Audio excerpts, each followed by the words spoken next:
அது எப்படின்னா உன் கடை பரோட்டா மட்டும் அவ்வளவு டேஸ்டா இருக்கு. எப்படின்னா போற பரோட்டா அந்த இடத்துல சொரிஞ்சிட்டு கை கழுவாம போடுவோம்பா. சரிண்ணே, ஒரு 4 பரோட்டா பார்சல் கட்டினேன். இதுக்கு தாண்டா நான் சொன்னேன் அன்னைக்கு உள்ள பரோட்டாவை தனித்தனியா வைக்கிறான். இந்த ஒரு நாள் பரோட்டா கேட்கறேன், எப்படி நான் கொடுப்பேன்? எது போங்கடா உங்க கடையை நீங்களும். ஐயோ வந்தவனே வருது, இது தெரிஞ்சு நம்மள பொழந்துருவனே.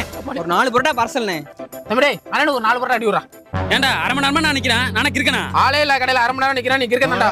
அவர் கட்டி கொடுத்துட்டு கட்டி விடுறா. அண்ணே அப்படியே 4 பரோட்டா கிரேவி மட்டும் கட்டி தானே.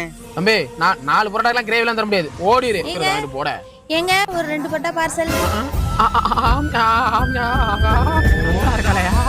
பாப்பா அரை மணி நேரம் ஒரு 2 பரோட்டா கட்டி விடுறா. அப்படித்தான் பாக்காதா மாமா கட்டு 2 பரோட்டா கிரேவி கட்டி விடுறா. புள்ளைக்கு சிரிப்ப பாரியா, இதே மாதிரி தினமும் வாங்க. புள்ள சிரிப்புக்கு ஹோட்டல்ல எழுதி கொடுக்கலாம். இந்த மாதிரி வந்தாதானே நமக்கு அப்படி வேலை ஓடு.